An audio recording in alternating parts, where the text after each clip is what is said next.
போதி இலக்கிய சந்திப்பின் 83வது நிகழ்வு. புரட்சியாளர் அம்பேத்கருடைய நினைவு நாள். பேராசிரியர் முனிவராகவும் அறச்செல்வியாகவும் இந்த சமூகத்துக்கு எதை தந்துவிட்டு செல்ல வேண்டும் அதை செய்திருக்கிற முனைவர் சித்ரா முருகபாண்டியனுடைய 3ஆம் ஆண்டு நினைவேந்தல் நாள் ஆய்வுகளை உள்ளடக்கி நடத்தி கொண்டிருக்கிற இந்த அற்புதமான ஆன்றோர் கொண்டிருக்கிற அறிவு சார்ந்த இந்த நிகழ்வில் நான் பங்கேற்பதில் மிகுந்த மகிழ்ச்சி அடைகின்றேன். அதிலும் குறிப்பாக இந்த நிகழ்வை பற்றி எனக்கு முன்னாலே பேசிய போது அருமை தோழர் முருகபாண்டியன் அவர்கள் அவர் வாழ்ந்த வாழ்க்கையினுடைய அற்புதத்தை, அழகியலை, எழுத்தை, படைப்பிலக்கியத்தை அவர் எழுதியிருக்கிற புத்தகத்திலே வடித்து கொடுத்திருக்கிறார். உண்மையை உண்மையாக பார்க்க வேண்டும் என்பதுதான் உண்டு. மார்க்சிசத்துடைய அடிப்படையே concrete application to the concrete soil என்று சொல்லுவார்கள். அப்ஜெக்டிவ் ரியாலிட்டி என்பதுதான் மார்க்சியத்துடைய அடிப்படை கொள்கை. உள்ளதை உள்ளவாறு பார்ப்பது. ஏங்கில் தத்துவம் தான் மாறாத ஒன்று. எப்பொழுதுமே வானூர்தியை தூரத்திலே பார்க்கிற போது சிறிதாக தோன்றுவதும் பக்கத்திலே பார்க்கிற போது பெரிதாக தோன்றுவதும் இரண்டும் உண்மைதான். அது இடைவெளியை பொறுத்திருக்கிறது, ஸ்பேஸ் அண்ட் டைம். ஆனால் உண்மை என்பதை பற்றி மட்டும் எப்பொழுதுமே யதார்த்தமாக சொல்ல வேண்டும். அப்படி ஒரு அற்புதமான படைப்பை அவர் இன்னைக்கு தந்திருக்கிறார். ஆகவே அதை படித்து நான் நெகிழ்ந்து போனேன். நேற்று நான் 3 நாட்களுக்கு முன்பாக சிறைவாசிகள், இஸ்லாமிய சிறைவாசிகளுடைய விடுதலைக்காக 21 பேர் 35 ஆண்டுகள் உள்ளே இருக்கிறார்கள். அவர்களுக்காக வழக்கு நடத்தியவன் நான். அவர்கள் விடுதலைக்காக சுபவீராடி பாண்டியன் அவர்களையும் ஆசிரியர் வீரமணி அவர்களையும் பீகாருக்கு சென்று விட்டு பெங்களூர் வந்து தருமபுரி வந்து சென்னைக்கு வந்தார் அருமை தோழர் திருமா அவர்கள். அவரை சந்திப்பதற்காக இணைந்திருந்தேன்.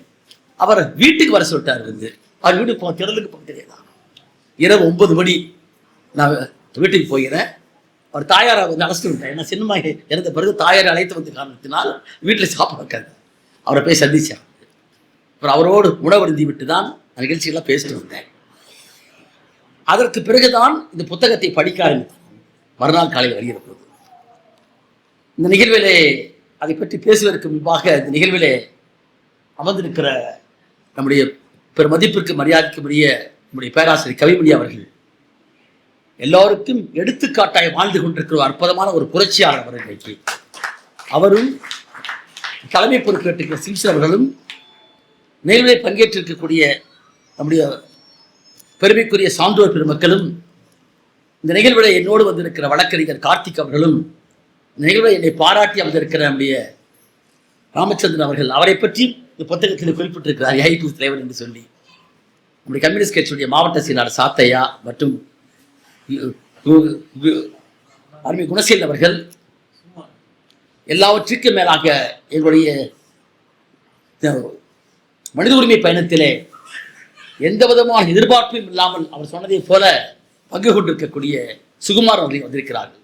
அவர்களும் நிகழ்ச்சியில் பங்கேற்கக்கூடிய அத்தனை கவிஞர்கள், ஆந்திர பெருமக்கள், முனைவர்கள், பேராசிரியர்கள், நம்ம சகோதரிகள் அத்தனை பேருக்கும் என் வணக்கத்தை உரித்தாக்கிக் கொண்டு நிகழ்ச்சியில் பங்கு பெறுவதால் மிகுந்த மகிழ்ச்சி அடைந்தேன். காரணம், ஒரு பக்கத்தில் தூத்துக்குடியில் மிகப்பெரிய ஒரு மாநாடு போன்றிருக்கிற ஒன்று நிகழ்வு.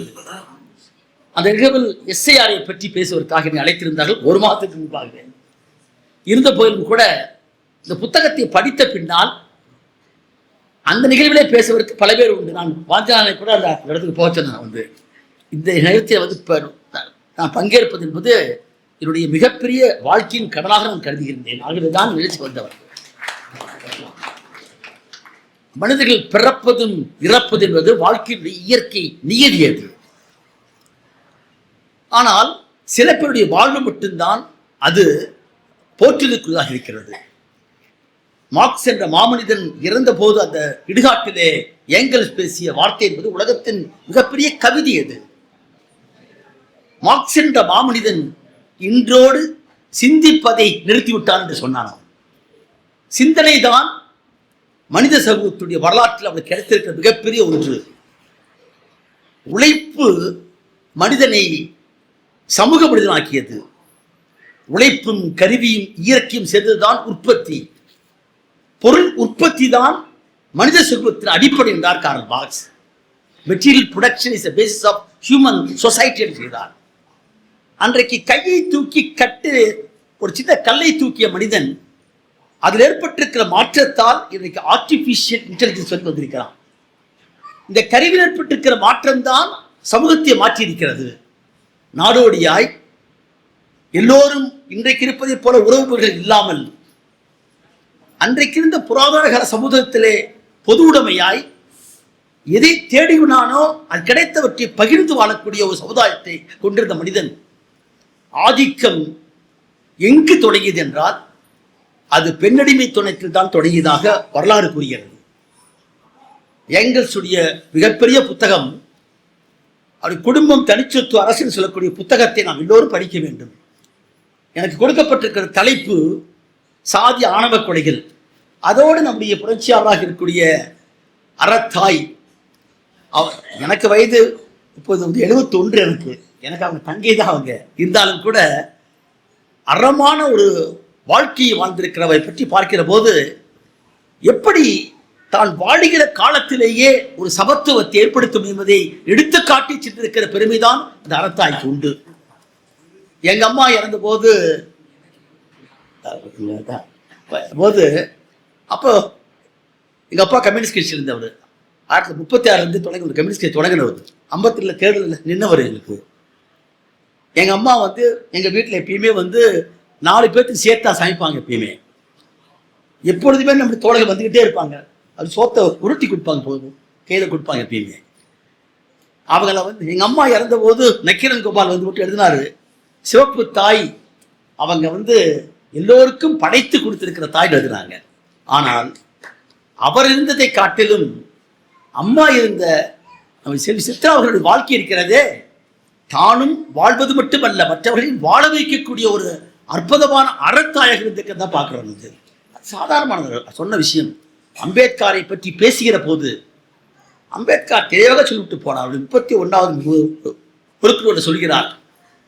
அதை அவர் அப்போ எழுதியிருக்கார், என்னுடைய எலும்பை உருக்கித்தான் இன்றைக்கு பல சட்டங்களை பெற்றுக் கொடுத்திருக்கிறேன், பல பேரை உருவாக்கி கொடுத்தேன். ஆனால் யாரையெல்லாம் முன்னேற்றி கொடுத்தேனோ அவர்களெல்லாம் தங்கள் வாழ்க்கையை பார்த்து கொண்டு போய்விட்டார் சொல்லி கண்ணீர் விட்டு அழுகிறார். அவர் உதவியாளருடைய கடைசி குறிப்பை தான் ஒரு கை இழந்து போய் இடது கையில எழுதி அதற்கு பிறகு அவர் கண்ணீர் விடுகிறார் கடைசி காலத்துல. ஆனால் அவைகளெல்லாம் உள்வாங்கி அம்பேத்கருடைய அவருடைய அந்த வாழ்வியலை வழிகாட்டுதலை நடைமுறையிலே கொண்டிருக்கிற அற்புதமான குடும்பம் தான் நம்முடைய அருமை தோழர் முருகப்பாண்டியனும் அறத்தாய் சித்ராவுடைய வாழ்க்கை என்பதை நூலை பதிவேற்றிருக்கிறார்கள். இந்த புத்தகம் இங்கு மட்டுமல்ல, தமிழகம் முழுக்க இந்த புத்தகம் செலவழியும் நான் ஆசைப்படுகின்றேன். அவரை வாழ்த்துவதற்காக, இதுதான் வாழ்க்கை என்று காட்டுவதற்காக. உலகத்திலே இருக்கிற மொழிகளிலே தமிழ் மொழிக்கு இருக்கிற சிறப்பே அறம் என்ற வார்த்தை இல்லறத்துக்கு வைத்தான். இல்லறம் என்ற வார்த்தை தமிழ் மொழியிலே மட்டும்தான் உலகத்தில் எனக்கு தெரிய இருக்கு போனாங்க. இல்ல அறம் என்று சொன்னான். அரணப்பட்டது இல்வாழ்க்கை இருக்கின்றான் வள்ளுவன். அன்பும் அறமும் உடைத்தாயின் இல்வாழ்க்கை பண்பும் பயணம் என்று சொல்கிறான் வள்ளுவன்.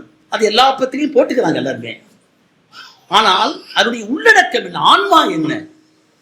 அன்பு செலுத்துவது என்பது இயற்கையானது. என் மனைவியின் மீது அன்பு செலுத்துவதும் என் மகன் என் மீது அன்பு செலுத்துவதும் நான் தொடர்ந்து அன்பு செலுத்துவது இயற்கையானது. அன்பு செலுத்துவது என்பது. ஆனால் அன்போடு சேர்த்து அறத்தை வைத்தான். அறம் என்றால் என்ன? அன்பும் அறமும் உடைத்தாயின் இல்வாழ்க்கை பண்பும் பயன்கிறான். பண்பு பயன் ரெண்டுக்கு இருக்கிற வார்த்தை தெரியும். பண்பாடு, நிலத்தை உழுதி விதைத்து பண்படுத்துதல். அன்பு இருக்கிற இடத்திலே அறமும் இருந்தால் மட்டும்தான் அது சிறப்பான வாழ்க்கையா இருக்க முடியும். அந்த அற வாழ்க்கைக்கு சொந்தக்காரர்கள் தான் சித்ராவும் முருகபாண்டியன் என்பதை இந்த புத்தகத்தில் நான் படித்து தெரிந்து கொண்டேன். அறம் என்பது என்ன? துன்பப்படுகிற சக மனிதன் அவன் யாராக கூட இருக்கலாம். இன்றைக்கு எனக்கு தெரிந்திருக்கலாம், நேசிக்கலாம், நேசிக்காமல் கூட போகலாம். தமிழ் மொழியிலே மட்டும்தான் பகைவர்களுக்கு அருவாய் நன்னஞ்சே சொல்லக்கூடிய வார்த்தை உண்டு.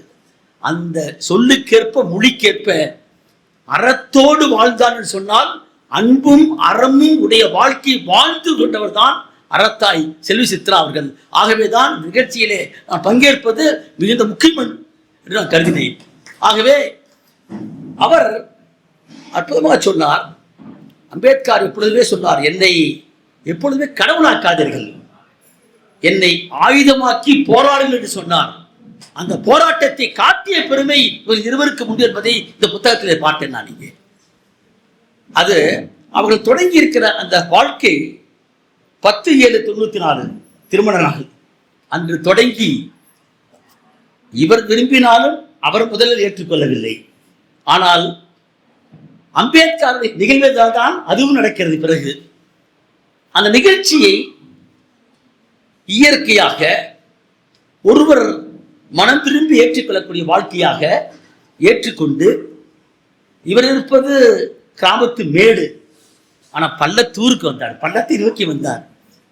கிராமத்து மேட்டில் இருக்கிற மனிதன் பள்ளத்துக்கு போனார். ஆனால் பள்ளத்துக்கு ஏன் போக வேண்டும் என்றால், பெண்கள் எப்பொழுதுமே என்றைக்கு ஆதிக்கம் தொடங்கியதோ அந்த ஆதிக்கத்திலே முதலிலே அடக்கப்பட்டவர்கள் தான் பெண்கள். வீழ்ந்து கிடக்கிற மக்களை தூக்கி எடுத்தவுடைய பொறுப்பு ஆண்களுக்கு உண்டு. ஆகவே கிராமத்து மேட்டிருந்த அருமை முனைவர் அவர்கள் அவரை கரம் பிடித்து கடைசியாக பள்ளத்தூரில் ஒரு வீட்டை கட்டி, அம்பேத்கரை போல அவருக்கு வீடு கொடுக்கல பல பேர், அவர் பேராசிரியராக மாறிய பின்புதான் அவரே கட்டத் தொடங்கிறார். அந்த வீட்டை அனுபவிச்சு கட்டார். அவரு கீழ்வெட்டிலை குடில், மேல்வெட்டிலை நூலகம். அதே மாதிரி அவங்க ஒவ்வொரு இன்ச்சு படித்தோம்னா எனக்கு ரொம்ப நாள் எனக்கு நேரடியான தொடர்பெல்லாம் பெரிய அளவு கிடையாது.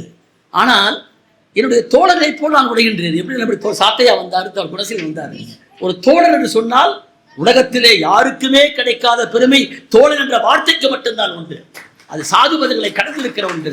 இப்ப அவரை பார்த்தேன், எனக்கு எங்கள் தோழர் குடும்பமாக நான் பார்த்தேன். தோழமைங்கிற வார்த்தைக்கு அர்த்தமாக நான் பார்த்தேன். அப்பேற்பட்ட ஒரு அற்புதமான ஒரு மனிதனாக பார்ப்பதற்கு காரணம், இவர்கள் வாழ்க்கையில இன்றைக்கு ஏற்பட்டிருக்கிற துன்ப துயரங்களுக்கெல்லாம் அடிப்படை காரணம் என்ன என்பதை அம்பேத்கரோடு பயந்து மட்டுமல்ல, பெரியாரையும் இணைத்துக் கொண்டு மார்க்சையும் ஏற்றுக்கொண்டிருக்கிற காரணத்தால் தான் விழுந்திருக்கிறார். இன்றைக்கு பல பேர் மார்க்சையும் அம்பேத்கரையும் நேரமாக பார்ப்பாங்க. எப்பயுமே மார்க்ஸ் வேற, அம்பேத்கர் வேற. நான் மீண்டும் சொல்றேன், concrete application to the concrete conditions of the சாயில்ங்கிறான். மண்ணுக்கேற்பத்தான் உன்னை விதைக்க முடியுமே தவிர அதை மண்ணுக்கு மாறாக கொண்டு விதைக்க முடியாது. மார்க்சிசம் என்பது அது சூத்திரம் அல்ல, வாழ்க்கைக்கு வழிகாட்டு என்று சொன்னான். It's not a dogma, it's a guide to action என்று சொன்னான். அது எப்படி பொருத்தி பார்ப்பதற்கான வழிமுறை கட்ட வேண்டும். இந்தியாவிலே மாற்றம் என்று சொன்னால், ஐயா சிம்சன் ஐயா சொன்னாரே, எப்படியா மாற்றுவது என்பது சொல்றான். History is the history of காஸ்ட்கள் இருந்து ஆரம்பிக்கலாம் போறாமே. அது சொல்லும் போது இந்தியாவை பொறுத்தவரை பௌத்தத்திற்கும் பார்ப்பனத்துக்கு இருக்கிற போராட்டம் தான் இந்தியாவுடைய வரலாறு என்பதை நாம் பதிவு வைக்கிறார் அம்பேத்கர் போலாமே. இந்த வரலாற்றுடைய வர்க்க போராட்டத்தினுடைய வரலாற்றில் மிக முக்கியமான ஒரு கட்டம் என்று சொன்னால், உலகத்தை பற்றி பல பேர் விளக்கம் கொடுத்திருக்கிறார்கள், வியாக்கியம் செய்திருக்கிறார்கள். நம்முன் இருக்கிற கேள்வி, உலகை மாற்றி அமைப்பது எப்படி இருக்கிறது? The philosophers interpret the world so far, but the point is how to change of it என்று கேட்டான். எப்படி மாற்றி அமைப்பது, அதுதான் கேள்வி. இன்றைக்கு எப்படி இப்படி ஆனது என்பதை கேள்வி கேட்டு அவை ஆய்ந்து பார்த்து, அப்படி ஆய்ந்து பார்த்து பின்பு அதனை நடைமுறைக்கு கொண்டு வருவதுதான் ஒரு விஞ்ஞானம் உருவான ஒன்று. அதை அம்பேத்கர் தன் வாழ்விலே சாக்குப்பையை தூக்கி போய் பள்ளிக்கூடத்தில் வெளியிட்டு கொண்டு படித்து, பள்ளிக்கூடத்துக்குள்ளே அவரை அனுமதிக்கவில்லை, வெளியே நின்று உட்கார்ந்து படித்தான். சாக்குப்பள்ளியில குடிக்கிற தண்ணீரை கூட வெளியில் தூக்கி ஊற்றினான். இழிவுகளை தாங்கி அந்த மாமனிதன் அந்த மாநிலத்திலேயே முதல்வராக வந்தான். சாருமகராஜாவுடைய துணையால் கொலம்பியா பல்கலைக்கழகத்துக்கு போனார். கொலம்பியா பல்கலைக்கழகத்திலே 2ஆம் ஆண்டு படிக்கிற காலத்திலேயே இந்தியாவுடைய சாதிகளை பற்றி எழுதுகிறார். நீங்களாம் படிச்சிருப்பீங்க நிறைய, நான் படித்து சொல்றது விரும்புகிறதான் தெரியும் எல்லாத்துக்குமே. இந்தியாவுடைய சாதிகளின் தோற்றம், நடைமுறை, வளர்ச்சி என்று சொல்லக்கூடிய அற்புதமான புத்தகம். அந்த புத்தகம் இன்றைக்கு லண்டன் மாநகரத்திலே பாடப்புத்தகம் வைக்கப்பட்டிருக்கிறது.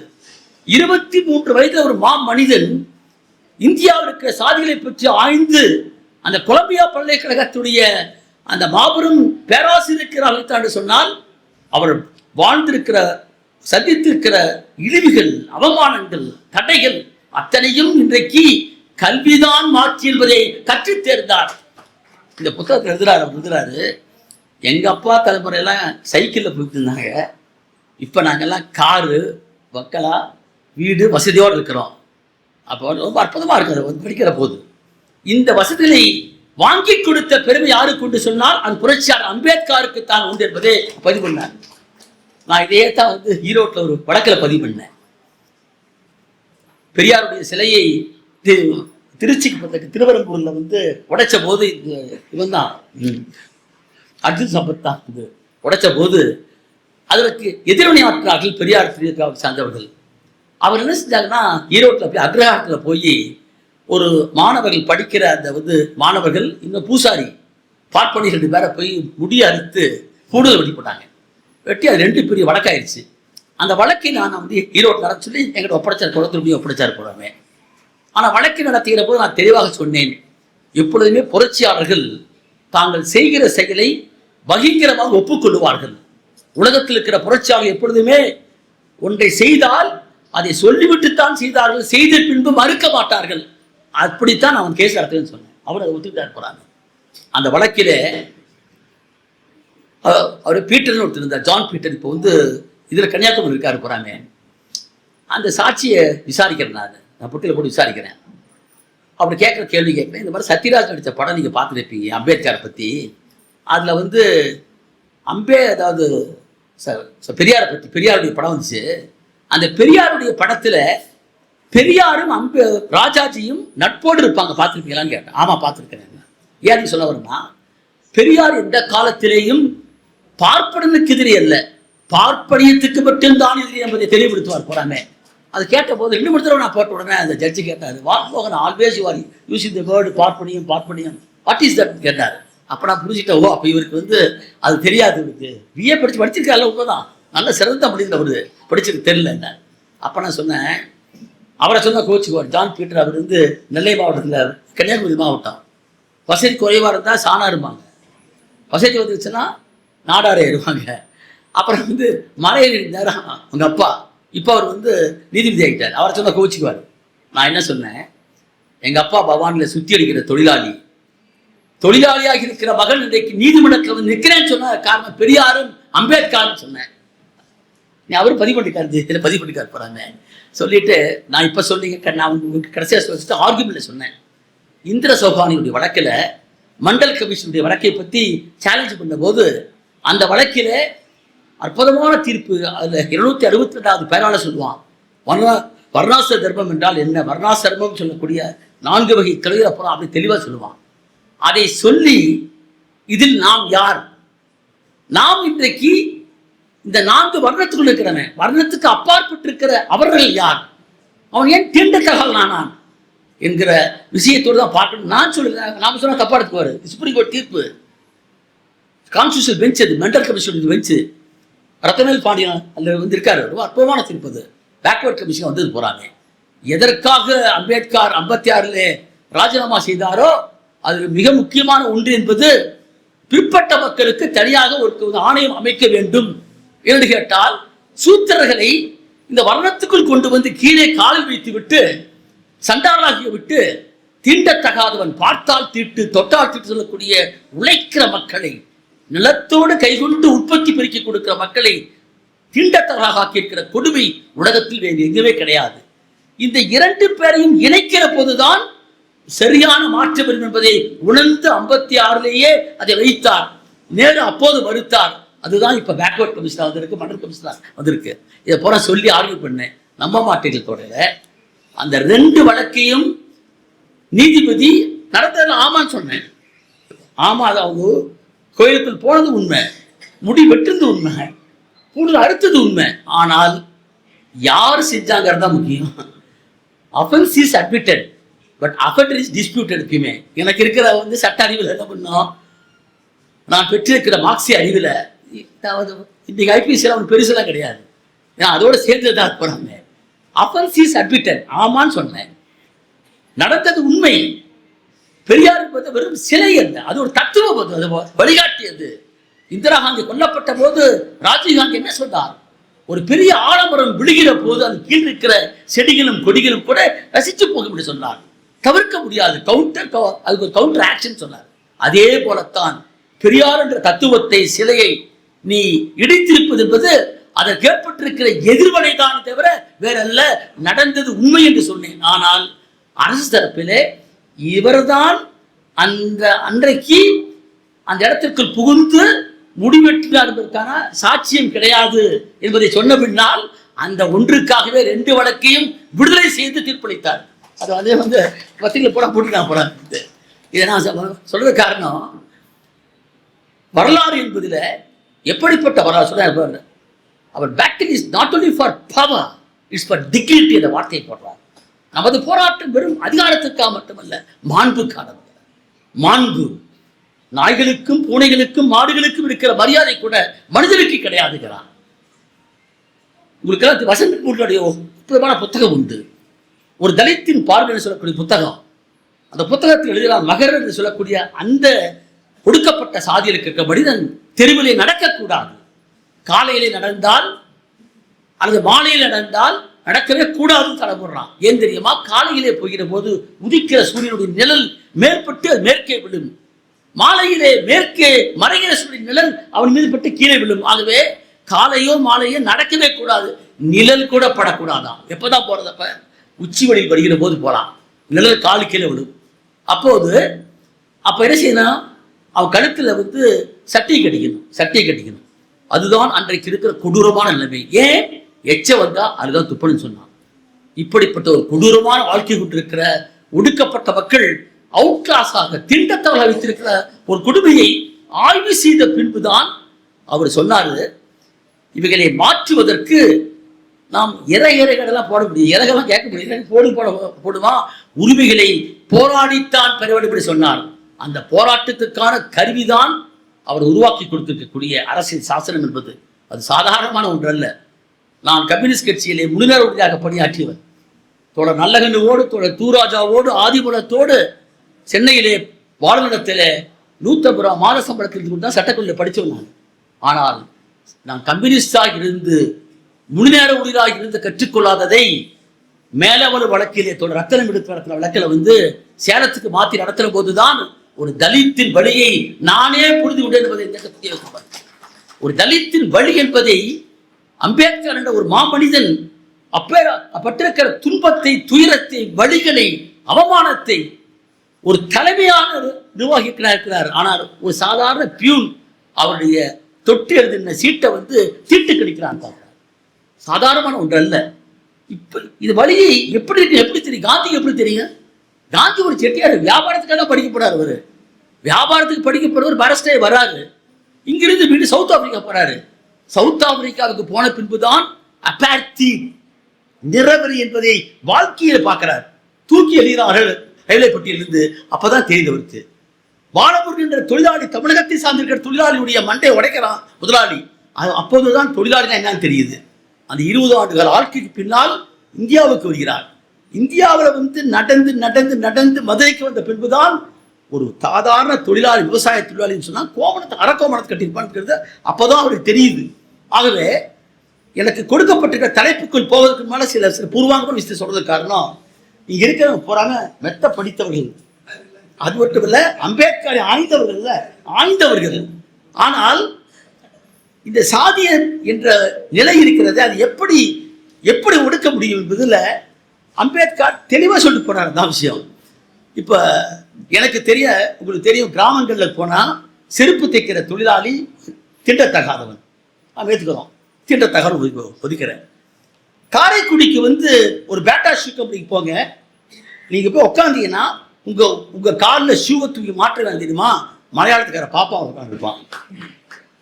அப்ப கிராமத்திலே தீண்டத்தகாத இருக்கக்கூடிய அந்த தொழில் நகரப்புறத்துக்கு வந்த பின்னால் ஷூவை தூக்கி போடுறவன் யாரு? ஒரு பார்ப்பன் தூக்கி போடுறான். ஆனால் சாதியை ஒழிந்து விட்டதா? இதைத்தான் அம்பேத்கர் ஆய்வு பண்றார். சாதி இப்ப இல்லை, நாம் சொல்ல இப்பெல்லாம் நல்லா பேசலாம், நிறைய படிக்கிறோம். தகவல் தொழில்நுட்பம் வீட்டுக்குள்ளே கைக்குள்ளே உலகத்தை அடக்கி காண்பித்திருக்கிற காலத்துல வாழ்ந்து கொண்டிருக்கிறோம். ஆனால் அப்ப அப்படி இல்லை. அவர் எழுதின அந்த அன்னிகலேஷன் ஆஃப் காஸ்ட் என்ற ஒரு கட்டுரையை அனுப்புறதுக்கு எழுதினாரே, 36 சாதாரண விஷயமா அது. அதை படித்து படித்து பார்க்க வேண்டும். நான் மீண்டும் சொல்றேன், இந்த சாதியத்தினுடைய ஊற்றுக்கண்ணை போய் தொட்டு பார்க்கிற போது நீங்கள் பெரியாருடைய பெண் ஏன் அடிமையானால் என்பதும் ஏங்கல்ஸுடைய புத்தகமான அந்த குடும்பம் தனிச்சொத்து அரசு என்பதையும் புரட்சியாளர் அம்பேத்கருடைய சாதியை அழித்தொழிப்பது எப்படி என்பதை பற்றியும் மூன்றையும் தகுந்து படித்தால் மட்டும்தான் இந்த சாதி ஆணவ கொலை, சாதி எப்படி ஒளியும் என்பதை அன்றைக்கே சொல்லிவிட்டு போனார். நான் பார்க்குறேன், ஐயங்கார் வந்து நம்ம வந்து மதுரையில் இருக்கக்கூடிய டிவிஎஸ் ஐயங்காருடைய பஸ்ஸில் பார்ப்பனர்கள்லாம் முன்னால் உட்காரணும், ஏன்னா அவன் தான் தலையில் பிறந்தவன், சூத்திரர்கள்லாம் கீழே வைக்கன்னு சொல்லுவாரா? சொல்லலையே. ஆகவே சாதி ஒழிந்து விட்டதா என்று கேட்டால், நாசாவில் வேலை பார்க்கக்கூடிய விஞ்ஞானி இந்து பேப்பரில் விளம்பரம் போடுறான், இந்து நாடாருக்கு இந்து நாடார் கொடுத்தாங்கன்னு சொல்லி யாரு? நாசாவில் வேலை பார்க்குற விஞ்ஞானி சொல்றான். விஞ்ஞானத்துடைய 39 விழுக்காடு கொண்டிருக்கிற நாசாவில் இந்தியர்கள் தான் இருக்கிறான். இஸ்ரோவில் இருக்கக்கூடிய கிரியோஜெனிக் விமானத்தினுடைய தொன்மையை கொண்டு வந்து திருப்பதி வச்சு தான் எடுத்துட்டு போறாங்க, சிவன் பிள்ளை எடுத்துட்டு போறாங்க. அப்ப விஞ்ஞானம் வளர்ந்திருந்தாலும் நகர்மயமாக ஆகியிருந்தாலும் கூட சாதியம் அழியவில்லையே, அது எப்படி கெட்டிப்படுத்தப்பட்டிருக்கிறது என்பதை அற்புதமாக ஆய்ந்தவர் தான் புரட்சியாளர் அம்பேத்கர். அதைத்தான் நான் பல வழக்கில் கூட எடுத்தேன். மேலோட வழக்கில் வந்து முருகேசனும் பக்கிரிசாமியும் செல்லதுரையும் சார்ந்திருக்கிற 6 பேரை வேற எந்த தப்புமே பண்ணல. தேர்தல் என்பது அந்த தேர்தலில் வந்து ரிசர்வேஷன் கான்ஸ்டியூன்சி, அது ஒதுக்கப்பட்ட தொகுதி. அவனை நிக்க மாட்டேன்னு சொல்றான், தீ வச்சு கொளுத்துறாங்க ஆதிக்க சக்திகள். அப்பையும் கூட கலெக்டர் எஸ்பி வந்து உட்கார்ந்து அது இது ரிசர்வேஷன் தொகுதிப்பாது, நீங்க தான் நிற்க முடியும் என்று வாக்குறுதி கொடுத்து நிற்க வைத்தார்கள். ஆனால் முருகேசன் தலைவரும் அவனை சார்ந்திருக்கிற பக்கிரிசாமியும் 6 மாத காலம் வரைக்கும் அலுவலகத்துக்குள்ளேயே போக முடியல. தெரிஞ்சுக்க, இப்பயே பார்த்தீங்கன்னா உட்கார முடியாத பெண்கள்லாம் கீழே உட்கார. அன்றைக்கு அலுவலகத்துக்குள்ளே போக முடியல. காரணம் என்ன? ஆதிக்க சாதிக்க இடத்துல தான் அங்கே வந்து ஆபீஸர் போறாமே. 6 மாதங்களுக்கு பின்னால் மதுரைக்கு வந்து விட்டு மேலூருக்கு வந்து 100 பேர் கொண்டிருக்கிற பேருந்துல போறான். பட்ட பகலில் 40 பேர் கொண்டிருக்கிற ரவுடி கும்பல், ஆதிசாதி கும்பல் முருகேசன் மட்டும் இழுத்து கழுத்தை வெட்டி, மற்றவனை வெட்டுறான், ஆனா இவரை மட்டும் கழுத்தை உடம்பு செதைச்சு கழுத்தை கொண்டு தனிப்பு முண்டத்தை மட்டும் விட்டு கழுத்தை கொண்டு போய் ஒரு கிணத்துல போடுறான். கொடூரம் பாருங்க. அவன் மாமச்சா சண்டை இல்லை, அவனுடைய பொண்ணை வந்து கல்யாணம் பண்ணிக்கல, வரப்பு தர கிடையாது. தேர்தலில் நின்றா ஆதிக்க சாதிக்காரன் நின்றிருக்கக்கூடிய இடத்துல தனக்கென்று ஒதுக்கப்பட்ட இடத்துல நின்றாங்கிற காரணத்திற்காக அவன் கழுத்தை வெட்டி கொண்டு போய் அந்த இடத்துல போட்டான் பாருங்க. அந்த வழக்கு நடத்துவதற்காக ரத்தனத்தோடு எங்களுடைய தோழர்கள், எங்கள் சீனியர் திருமணராஜனோடு நாங்கள் வந்து அந்த மேலூர் கிராமத்துக்கு போய், மேலவட கிராமத்தில் போய் உள்ள உட்கார்ந்த பாருங்க. அப்போதுதான் ஒரு தலித்துடைய வழியை நான் புரிந்து கொண்டேன். கம்யூனிஸ்டாக தான் கூட புரிந்து கொண்டேன். ஆகவே எப்படி இதை பார்க்கிறது? சாதியை ஒழிப்பது என்பதில் ஏன் நாங்கள் வந்து, நான் ஒரு சாதாரண ஒரு பாதாள சாக்கடைக்குள்ள இறங்கின தொழிலாளிக்காக தான் முதல்ல கேஸ் எடுத்தேன் ஈரோட்டில். அந்த வழக்கெடுத்தவன் வருதூர் மலை காடுகள் இருக்கக்கூடிய மலை மக்களுக்காக வழக்கெடுத்தவன், வீரப்பன் தேர்தல் வேட்டையிலே பாதிக்கப்பட்டிருக்க மக்களுக்காக வழக்கெடுத்து நடத்தினவன். தமிழ்நாட்டில் போடப்பட்ட அத்தனை வழக்குகள்லையும் ஒன்றில் கூட நான் தோற்கவில்லை. தோழர்களே, ராஜ்குமார் கடத்திருக்கிற வழக்கு வரைக்கும் நான் ஜெயிச்சிருக்கிறேன். இன்னைக்கு வரைக்கும் ஒரு கூட தோற்கிறேன். அதுல வந்து தமிழீழ விடுதலை படை சார்ந்தவர் உண்டு. நம்ம தோழர் சுகுமாரன் இருக்கிறார், சுகுமாரன் நெடுமாறன் ஐயாவும் இங்கிருந்து தமிழ்நாடு அரசாங்கம் வந்து அபிஷியலா அமைச்சு வச்சாங்க, மிசிறி அமைச்சு வச்சாங்க. ராஜ்குமாரை கடத்தி போன வழக்கிலேயும் அத்தனை பேருக்கு விடுதலை வாங்கி கொடுத்தேன். போராட்டம் அது வீரப்பனுடைய மனைவி முத்துலட்சுமி அப்படி வழக்கு நடத்தி கொடுத்தேன். சிறுபான்மை மக்களுக்காக கோயம்புத்தூர்ல போடப்பட்ட வழக்குகள் ஏறக்குறைய 167 பேர் போடப்பட்ட வழக்கு. இன்னைக்கு 21 பேர் மட்டும் தான் உள்ள இருக்காங்க நடத்தின. ஆனால் இறுதியாக இந்த வழக்குகள் மேலோட வழக்குக்கு வந்த பின்புதான் இந்த தேசத்தில் எந்த சமூகம் மாற்றப்பட வேண்டும், இன்றைக்கு சமத்துவம் பட வேண்டுமோ அந்த சமத்துவத்துக்காக உழைப்பதுதான் உண்மையான புரட்சிகரமான என்பதை ஏற்றுக்கொண்டு நடந்திருக்காடித்தான் இத்தனை வழக்கில் நடத்தி போறாமே. கோகுல்ராஜ் கேஸ் ஆகட்டும், நேற்று நடக்கிற கவின் கேஸ் ஆகட்டும், எல்லாமே ஏன்னு கேட்டால் சாதி எப்படி இங்கே வர்க்கமும் சாதி என்பதும் வர்ணத்தோடு இணைந்திருக்கிற ஒன்றை இதுல சொல்றாரு. அற்புதமா சொல்றாங்க. அங்க நம்ம சித்ரா அவர்களுக்கு அவருக்கு சரியான பாதுகாப்பை கொடுத்துன்னு சொல்கிற போது மார்க்ஸை கோட் பண்றார். அப்படி எனக்கு நான் படிச்சுட்டு ஆச்சரியப்பட்டு போனேன். மார்க்சிசம் என்பது அதை அப்படியே சொல்ற, ஜென்னி மார்க்ஸ் வாழ்ந்த வாழ்க்கை அது, லெனின் குருஸ்காய வாழ்ந்திருக்கிற வாழ்க்கை அது. உலகத்தில் எத்தனையோ இலக்கியங்களை புறா படிக்கிறோம், அது ஜென்னி மார்க்ஸை போல இருக்க முடியுமா? ஓடினால் என்று பராசத்தில் பாடம் பண்ற மாதிரி பேரடியாக பிறந்திருக்கிற ஜென்னி கரம் பிடித்தால் கார்ல் மார்க்ஸை. கார்ல் மார்க்ஸை பார்த்தாலே அவர் சொல்லும் போதே என்னன்னா ஐரோப்பாவை ஒரு பூதமாட்டின்னு சொல்லுவான். அப்படிதான் ஆரம்பிப்பானுங்க. அவனுடைய தாடியும் மற்றதும். அவன் பேர் அறிகிறவன், பல பட்டங்களை பெற்றிருக்கிறவன். ஆனால் அவரை காதலிக்கிற போது பல பிரபுக்கெல்லாம் கேட்கலாம், போயும் போயும் இந்த ஆளை காதலிக்கிறேன்னு சொல்றான். மார்க்ஸ் அந்த ஜென்னி மார்க்ஸ் அவர்கள் சொல்றான், நான் மார்க்ஸ் என்ற அறிவை காதலித்தேன்னு சொல்றான் உலகத்துல. அப்பேற்பட்ட பேரழகி அவரோடு சேர்ந்து ரஷ்யாவில், பெல்ஜியத்தில், ஜெர்மன்ல ஓடி ஓடி கடைசியில லண்டன் மாநகரத்தினுடைய கோலான் குடிசை சொல்லக்கூடிய ஓரப்பகுதியிலே வாடகை வீட்டிலே வாழ்கிறாள். பிறந்த குழந்தை மூன்றாவது குழந்தை பிறக்கிறது. பிறந்த குழந்தைக்கு வரலாற்றில் அது பார்க்கவே முடியாது. இந்த புத்தகத்தை பார்த்தபோது எனக்கு எப்படி ஒரு மனம் அழுந்தது. அது மாதிரி சாமிநாதன் சாமியோட புத்தகத்தை படிக்கணும். படிக்கிற போது பிறக்கிற போதும் அந்த குழந்தைக்கு தொட்டில் இல்லை, மார்பிலே அப்படியே பாலுக்காக சப்பி சப்பி ரத்தம் வருகிறது. ரத்தத்தை குடித்து அந்த குழந்தை சாகிறான். நேசித்தவன், குழந்தையை நேசித்தவன் காரணமாக ஜென்னி. எப்படி அப்படி சொல்றாங்க பாருங்க. இளவேனை பற்றியும் அம்பேத்கரை பற்றியும் பேசுகிற போது அப்படியே உள்ளம் திகைகிறாங்களே. அதை பாரு, அந்த மா மனிதன் தன் கண்ணுக்கு முன்னாலே இறக்கிற காட்சியை பார்க்கிறான். அதுக்கு கொட்டு போட கட்டிலை இல்லைன்னு சொல்கிறான். அப்பேற்பட்ட ஒரு மா மனிதன் லண்டன் மாநகரத்தினுடைய மியூசியத்தில் உட்கார்ந்து கொண்டு உலகத்தில் இருக்கிற எத்தனையோ எல்லா புத்தகங்களையும் கொண்டிருக்கிற நூலகம் அது. அந்த நூலகத்தில் அத்தனை புத்தகத்தையும் படித்திருக்கிற பெருமை 2 பேருக்கு உண்டு என்று சொன்னால் அது ஒன்று புரட்சியாளர் கார்ல் மார்க்ஸ், இன்னொன்று புரட்சியாளர் அம்பேத்கர். இந்த விஷயத்தையும் சேர்ந்து பதிவு பண்றார், பதிவு பண்றார். அதாவது பெரியார்தாசன் சொன்னீங்க சொல்றார். நான் போய் பாட்டு வந்தேன். சென்னைக்கு நான் டெல்லிக்கு போயிருந்த போது, லண்டன் மாநகரத்துக்கு போயிருந்த போது முதல்ல ஹைகேட்டுக்கு தான் போனேன். என்னுடைய தங்கை இந்த காரைக்குடிக்கு தான் திருமணம் பண்ணி கொடுத்தாங்க. இங்கே டாக்டர் கொடுத்தாங்க. அவர் 2 பேரும் அங்கே தான் இருக்காங்க. போனப்போ இறங்கணும்னா நான் யாரும் ஹைகேட்டுக்கு தான் போனேன். ஹைகேட்டில் போய் மார்க்ஸுடைய அந்த சிலை உருவத்தை பார்த்து விட்டு தான் அப்புறம் மீண்டும் அடுத்த நாள் அங்கே போனேன். அந்த மாபெரும் லைப்ரரியில் பார்த்தோம்னா இந்த 2 பேர்த்துடைய படம் மட்டும் வைக்கப்பட்டிருக்கின்றனவே. ஏன்னு கேட்டால் இந்த 2 பேர் மட்டும்தான் அந்த லண்டன் மாநகரத்தின் நூலகத்திலே அத்தனை புத்தகத்தையும் படித்து என்ற பெருமையை பதிவு பண்றான். ஆனால் 2 பேரும் சந்திக்கல. இந்தியாவை பற்றிய தரவுகள் என்பது கார்ல் மார்க்ஸ் கம்மி தான். அவர் போட்ட புத்தகம் இந்தியாவை பற்றி சில புத்தகம் கம்மி தான். அவருக்கு அந்த தரவுகளை வைத்துக்கொண்டே சொல்லியிருக்காரு, படம் சொல்லியிருக்காரு. ஆனால் இந்த மாமனிதன் தான் அங்கே உட்காந்து படிக்கிறார். எப்படா அன்டச்சபிள்ஸ் வந்தான், எப்படா மனுஷனை மாற்றி காண்கிறான். ஒருத்தன் நல்லவன், ஒருத்தன் உயர்ந்து பிறப்பால் விழுந்தவன், இன்னொருத்தன் தலையில பிறந்தவன், நெஞ்சில பிறந்தவன், காலில் பிறந்தவன், இடுப்புல பிறந்தவங்கிறான். இதுல பிறக்காத பொழுதன் பார்த்தாலே தீட்டாயா, தொட்டால் தீட்டா. இத ஒரு கொடுமையை உலக வரலாற்றில் எங்கே பார்க்க முடியும்? அப்பாத்தில் பார்க்கிறோம். நிறவரி உண்டு, இனவரி உண்டு. ஆனால் ஒருத்தனை அதாவது எவ்வளவு பெரிய 9 பேர்த்த கொலை பண்ணவனு கூட அவன் குற்றம் சாட்டப்பட்டவனாக தான் இருக்கிறான். Till the guilt is proven before the court of law. நிரூபிக்கப்படுகிற வரை அவன் குற்றம் சாட்டப்பட்டவன் தான், அக்யூஸ் தான். எவ்வளவு பெரிய ஆளுதான் சரி, அவன் குற்றம் சாட்டப்பட்டவன் தான். அப்ப அவனை அரெஸ்ட் பண்ணி அது எல்லா மரியாதையும் கொடுத்து சார்ஜ் ஷீட் போட்டு அதுக்கு ஒரு வக்கீல் வச்சு கொடுத்து அவன் அப்படியே ட்ரையல் கோர்ட்ல ப்ரூவ் ஆனாலும் அப்பீலுக்கு மேல இப்போ தஸ்வன் ஒருத்தன் ஒரு போக்சோ கேஸ்ல 14 வயது குழந்தையை கற்பழித்தவனா சொல்லப்பட்டவன் 2 நீதிமன்றத்தில் தூக்கு தண்டனை கொடுத்துருக்காங்க. சுப்ரீம் கோர்ட்ல போய் 4 வாரத்தில் விடுதலை பண்ணிட்டான். அவனுக்கு கூட மரியாதை இருக்குது. ஆனால் இந்திய சமூகத்திலே ஒரு பகுதி மக்கள் மட்டும்தான் உழைக்கிற மக்கள், உட்கார்ந்து திங்கிற மக்கள், உழைப்பை செலுத்தி உற்பத்தி கொடுக்கிற மக்களுக்கு சொந்தக்காரர்கள். கருவிலே உருவானாலே திண்டத்தகவல் சொல்றாங்க. has been punished without any inquiry, trial. விசாரணையே இல்லாம ஒரு கூட்டத்தை வயிற்றில கருவில உருவானாவே has been punished as an untouchable. India கொடுமை. இந்த கொடுமையை பற்றி பார்க்காம எப்படி இருக்க முடியும்?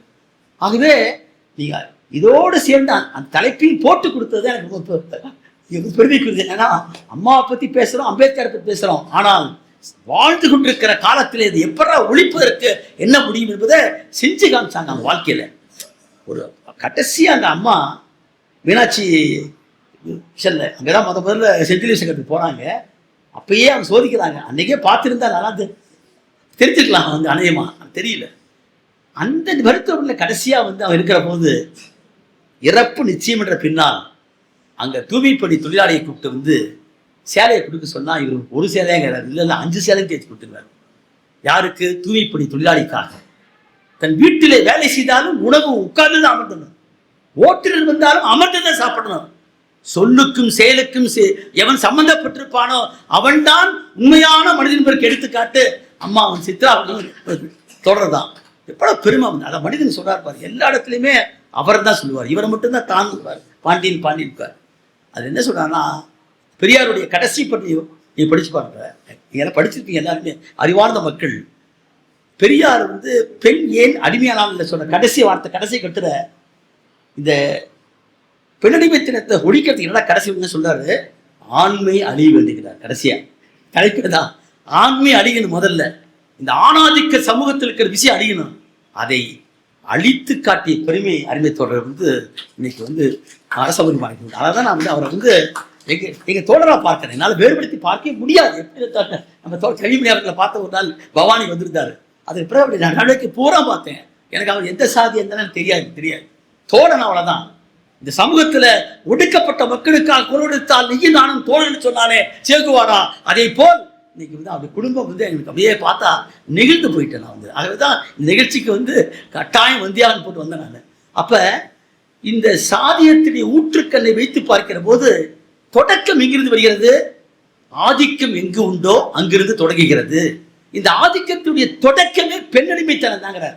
அதைத்தான் வந்து நீங்க வந்து அந்த புத்தகத்தை படிக்கணும், ஏங்கல்ஸ் புத்தகத்தை படிக்கணும். ஏங்கல்ஸ் புத்தகத்தை படிக்கிற போது அரசு என்றால் என்ன, ஒரு குடும்பம் என்றால் என்ன நாம பார்க்கிற மாதிரியா? நாம இன்னைக்கு பார்க்கிற மாதிரி அத்தமுறை கல்யாணம் பண்ணிக்கிறோம், சித்தமுறை கல்யாணம் பண்ணிக்கிறோம். நாம ஏன்னு கேட்கிற மாதிரி இப்போ வந்து இது போன்ற உறவு முறைகளாமே அன்னைக்கு கிடையாது. இன்னைக்கு தாய் தான் சொல்லணும். இந்த பையன் இந்த மகன் இவருக்கு பிறந்தவன் யாரும் சொல்லணும்? தாய் தான் சொல்லணும். ஆகவேதான் தாய் வழி சமூகம் என்று வைத்தான். தாய் தான் உணவுகளை பிரித்து கொடுத்தாள். ஒரு தாய் வழி சமூகமானது எப்படி அடக்கப்பட்டு ஒடுக்கப்பட்டு ஓரங்கட்டப்பட்டு பிறக்கிற போதே பெண் என்று சொன்னால் கொன்று, பிறந்த பின்னால் கணவனை கடைபிடிக்கிற வரைக்கும் அப்பா அம்மாவுக்கு அடிமை, அதற்கு பிறகு யாருக்கு அடிமை? கணவனுக்கு அடிமை. அதை ஒழிச்ச பெருமை தான் அருமை தொடருக்கு. அதுதான் இந்த இடத்துல நான் நிற்கிறதுக்கு காரணம் தான். ஏன்னா ஒரு மனுஷன் அவர் கம்யூனிஸ்ட் வேற, நீங்க சொன்னாலும் சொல்லாட்டாலும் நீங்க கம்யூனிஸ்டாகத்தான் உங்களை பார்ப்பேன் எப்பயுமே. ஏன்னா மனைவி இப்படி நேசித்து வேலையை கொண்டு வந்து அப்படியே நேச ஒவ்வொரு படிக்க பெரிய படைப்பாளிகள், சிறந்த எழுத்தாளர் பார்த்தேன். சிறந்த நூற்றுக்கணக்கில் கூட போயிருக்கார். ஈரோடு கூட சீக்கிய அறக்கட்டளைக்கு வந்து போயிருக்கார் போறாரு. அவரோடு இணைந்து நின்று என்னுடைய மனைவி வந்து அவங்க ஒரு கிறித்துவர், என் மனைவி வந்து வெரோனிகா, இதுலையும் வருது வெரோனிகா வருது. நம்ம சிவகாமியம்மா வர்றாங்க வீட்டுக்கு வந்துட்டு தேவகோட்டைக்கு போறாங்க.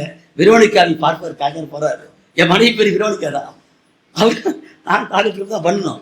நாங்கள் திருமணம் பண்ணும்போது எங்கள் தலைவர் தா பாண்டியன், அப்போ நாங்கள் யூசிபியில் இருந்து வந்து வந்தோம், ஐசிபியில் இருந்தோம். அப்போ அந்த சமயத்தில் அவர் டெல்லியில் இருக்காரு, தோட தாப்போ எம்கே இருக்கிறாரு. எம்கே கூப்பிடல, தா பாண்டியன் தான் வர்றாரு. இல்லை தா பாண்டி தான். அப்போ தா பாண்டியன் வர நேரம் இப்போ சாயந்தரம் தான் முடிவிட்டார். சரி சாயந்தரம் வச்சுட்டோம், 4 விட்டாவது வச்சுக்கிட்டோம். செவ்வாய்க்கிழமை எம்கே நம்ம நிறைய பிஎன் பாலு மகனுக்கு கல்யாணம் நான் வராங்க, அவரே வந்தார் போகிறாங்க தோட வந்தார். ஆனால் என்ன துரசம்னா, நாங்கள் எல்லாம் பத்திரிகை பொருள் கொடுத்ததுக்கப்புறம், ஐயா நீங்கள் மாலையில் வைக்கிறீங்க, மாலையில் வச்சா எப்பயுமே சூரியன் அஸ்தமாக கூட வைக்கிறோம், யாருமே வைக்க மாட்டாங்கன்னா அறிவியலுக்கு பொருந்தா சொல்லாது. ஏன் சூரியன் அங்கேயே தான் நிற்குது, பூமி தான் சுத்துது, அது தப்பு இல்லைன்னு சொன்னான். செவ்வாய்க்கிழமை வைக்கவே மாட்டாங்க. நான் இன்னொருத்தன், ஏன்னா செவ்வாய் வெறுவாயினா, சரி பார்க்கலாம்ப்பான்ட்டேன். இன்னொருத்தவங்க சொன்னான், ஐயா அது ராகு காலங்கன்ட்டான். சரியாப்பா, சரியான வேணும்னு வச்சுதான் அதுவும் தப்பு தான், அந்த நேரத்தில் கூடாது வச்சோம். சரி பாப்பமைன்னு சொல்லிட்டோம். நாங்கள் தாலி கட்டக்கூடாதுன்னு. எங்கள் திருமணம் வந்து இந்து சட்டத்துலேயும் வராது, ஸ்பெஷல் மேரேஜ்லையும் வராது, 1955 வராது. ஏன்னா இந்து ஒன்றா நான் வந்து கிறிஸ்துவராக மாறணும். நான் கம்யூனிஸ்ட் கட்சி குடும்பத்தில் பிறந்தேன், வாழ முடியாது. அவங்க கிறிஸ்துவராக இருக்காங்க, அவங்க யார் கேரளாக்காரங்க. அது பூரா வந்து இது ஃபார்வர்ட் கமிட்டி போகிறாங்க. அது அவங்களும் மாற, நானும் மாறல. ஆமாங்க, காதல் திருமணம். அப்போ என்னாச்சுன்னா தாலி கட்டிட்டானா, தாலி கட்டக்கூடாது. அது பின்னால தான் இப்போ என்னுடைய மகன்களுக்கு தாலி கட்டல வந்து அவனே பண்ணிட்டாங்க வந்து மகளுக்கு நாட்டு மற்ற நாட்டு வந்து.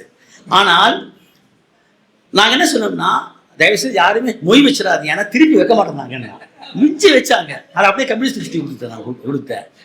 அன்னைக்கு வாழ்க்கையில பெரியார் சொல்வார், எளிமை தான் முக்கியம் பாரு, வாழ்க்கையில் வசூல் சிக்கனமும் எளிமையும் தான் முக்கியம் என்பதார். ஆனால் தங்களுக்கு கிடைத்த வாய்ப்பை மற்றவர்களோட பகிர்ந்து வந்த வாழ்க்கைக்கு சொந்தக்காரர்கள் தான் அவங்க போகிறான் பார்த்தோம். நம்ம அதைத்தான் நான் ரொம்ப அதிர்ஷ்டி போனேன். எனக்கு 2 மகள் உண்டு. மூத்த மகள் வந்து சுவிட்சர்லாந்தில் சயின்டிஸ்டாக இருக்கா, ஜூரிக்கில். 2ஆவது பொண்ணு பெர்லினில் இருக்கிறா. 3ஆவது பையன் வக்கீலா இருக்கிற போறாங்க. ஆனால் இதன் எடுத்துக்காட்டினா எங்க பகுதியில் பூராத்திலையுமே அதுலேருந்து தொடங்கியதாங்க எல்லாம் பல பேர் ரொம்ப எளிமையா சிக்கனமா தலைவரை கூட்டு வந்து பண்ணிட்டு சாப்பாடு 500 பேர் தான் போட்டு 1000 பேர் விட்டாங்க. அப்பயே சொல்லிட்டாங்க, தயவுசெய்து நாங்கள் 1000 பேர் போட முடியாதுட்டோம். அப்ப அப்படிப்பட்ட ஒரு வாழ்க்கை நான் தொழில் நடத்தினேன்னு சொன்னா எங்க அப்பா கம்யூனிஸ்ட். ஆனால் கம்யூனிஸ்டுகளே அல்லாத, பாரம்பரியமே அல்லாத ஒரு அருமை தொடர் பாண்டியர் அவர்களும் சேர்ந்து அவர்களும் வாழ்ந்து தன்னுடைய மருமகளுக்கும் மகனுக்கும் இதுக்கு அந்த வாழ்க்கையை அமைச்சு கொடுத்த மட்டுமில்ல எல்லாரையும் நினைச்சிருக்காங்க. அதுல இந்த ராஜேஸ்வரி பத்தி சொல்றாங்க. நீங்க சொன்னனால அவன் பேரை சொல்றேன். கஷ்டப்பட்டு வாங்கி கொடுக்குறாரு அந்த ராஜேஸ்வரிக்கு. ஆனா வசதி வந்து இவங்க வீட்டுல குடி வைக்கிறாங்க இருக்கிறாங்க. வசதி வாய்ப்பு வந்த பிறகு அந்த இடத்தை விட்டு நகர்ந்து விட்டார்கள் சொல்றா பாருங்க. அப்ப எந்த இடத்துல நான் வந்து ரொம்ப சிலாகித்து போயிருந்து சொன்னால், நாம் வாழ்கிற வாழ்க்கையை வாழ்ந்து கொண்டிருக்கிற காலத்துல இந்த சமூகத்தில் மாற்றத்தை ஏற்படுத்த முடியுமா என்று கேட்டால், நீங்க வந்து கோகுல்ராஜ் என்ற இளைஞன் பொய்கள் படித்தும் பட்டியல் சாதிக்காரன். அவங்க கவுண்டர் பிள்ளைகள் பேசிக்கிறாங்க. 4 ஆண்டுகள் படித்தவர்கள் கல்லூரி தோழராங்க. எல்லாருக்குமே தெரியும், நெருங்கி பழகிறாங்க. உட்கார்ந்து படித்து கொண்டிருந்தான்ற ஒரே காரணத்திற்காக, உட்கார்ந்து 2 பேசுகிற காரணத்துக்காகத்தான் ஆதிக்க சாதியை சார்ந்தவன் சாதியை தெரிந்து கொண்ட பின்னால் அவனை அழைத்து போய் அந்த பொண்ணு அவன் சுட்டுறான். அப்பயும் கூட இவனை கொண்டு போய் அவன் எதிர்த்து கேட்டாங்கிற காரணத்துக்காக சாதியை சொல்லி மட்டும் அடித்து துன்புறுத்தவில்லை தோழர்கள, அவன் நாக்க வெட்டினாங்க.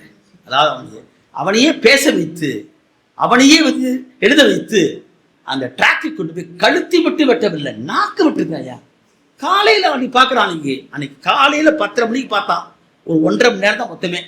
இந்த 1.5 மணி நேரத்தில் அவன் யாருன்னு தெரிஞ்ச உடனே அவனை வந்து கூட்டிட்டு போய் அவனை கழுத்தை வெட்டி நாக்க வெட்டி போடுறான். அந்த பெண்ணு, ஏன்னா பெண்களை பற்றி பேசுகிற போது எப்படி நம்ம பார்க்க வேணுங்கிறது சொல்றாங்க. அந்த சுவாதி அவள் சொல்லாவிட்டா யாருக்குமே தெரியாது. சித்ராவுக்கு அவங்க அம்மாவுக்கு தெரியாது. அவங்க அம்மா இருக்கிறது சேலத்துக்கு பக்கம் ஓமலூர். அந்த அம்மாவை வந்து போலீஸ் ஸ்டேஷனுக்கு கூட்டிட்டு போய் புகார் குடிச்சு வச்சது சுவாதி. நீதிமன்றத்தில் போய் அடையாளம் காமிச்சது சுவாதி. நீதிமன்றத்தில் போய் 164 வாக்குமூலம் கொடுத்தது சுவாதி. அவர் போட்டு கொடுத்த கையெழுத்தையே இன்னொரு கையெழுத்தை ஒப்பிட்டு பாடு கொடுத்தது சுவாதி. எல்லாம் பண்ண சுவாதி விசாரணை எப்ப பொட்டிக்கு வந்து எனக்கு யாருனே தெரியாண்டா, கோகுல்ராஜ் யாருனே தெரியாண்டா. நான் இப்போ இல்லை, நம்ம தமிழ்நாடு அரசாங்கம் சமூக நீதி பேசுவாங்க, ஆனால் என் பேரை போட்டா அப்படி கொடுக்க படாது அப்படின்னு. ஏன்னா அரசாங்கம் பண்ண தப்பி சுட்டி காட்ட வேண்டிய பொறுப்பு எனக்கு உண்டு அப்படின்னு. ஏன்னா 42 சாட்சிகள் பிறந்து போயிடுச்சு. அப்புறம் என்ன போடுறாங்க வந்து பார்த்தா, ஜட்ஜை பார்த்தோம்னா ஜட்ஜி யாரு, அவருக்கு பழங்குடிக்கும் பட்டியலுக்கும் வித்தியாசம் தெரியல. ட்ரைபல் என்பது வேறு, பட்டியல் ஆர்டிகல் 341 342. ஒரு பழங்குடியுடைய கலாச்சாரம் என்பது வேறு, பண்பாடு தொன்மை என்பது வேறு. இவர் பட்டியலினத்தவர் தாழ்த்தப்பட்டவர்கள் தான் தவிர இவர்கள் தான் தொல்குடி மக்கள் என்பது உலகத்துக்கு தெரியும். பட்டியலினத்தவரும் தெரியாம பழங்குடின்னு போட்டுருக்கார் ஜட்ஜில். அதை மாற்ற சொல்லி கேட்டா சண்டை எனக்கு வந்து வருது. அப்ப தூக்கி போட்டு வந்தேன். இந்த நீதிமன்றத்துக்கு அடிப்படையை தெரியாத போது நடத்தவருக்கு நியாயமே இல்லை சொல்லி தூக்கி போட்டு வந்தேன். அப்புறம் தான் அதை மதுரைக்கு மாற்றி வந்தா 72 சாட்சி விசாரிச்சாச்சு. இருக்கு 10 சாட்சி தான். எந்த விதமான சாட்சியமும் இல்லாத ஒன்று. அந்த வழக்கில எப்படா ஜெயிச்சனா, ஜெயிச்சதுக்கு காரணம் அம்பேத்கரும் பெரியாரும் நான் தாங்கி இருக்கிற மார்க்சிசம் என்பதுதான் இந்த பதிவு இருக்கிறப்ப. ஏன்னா அவனுக்கு தெரியல, இவன் பேசுறது போனது எல்லாமே எலக்ட்ரானிக் ரெக்கார்டில் பூரா பதிவாயிருக்கு போறாங்க.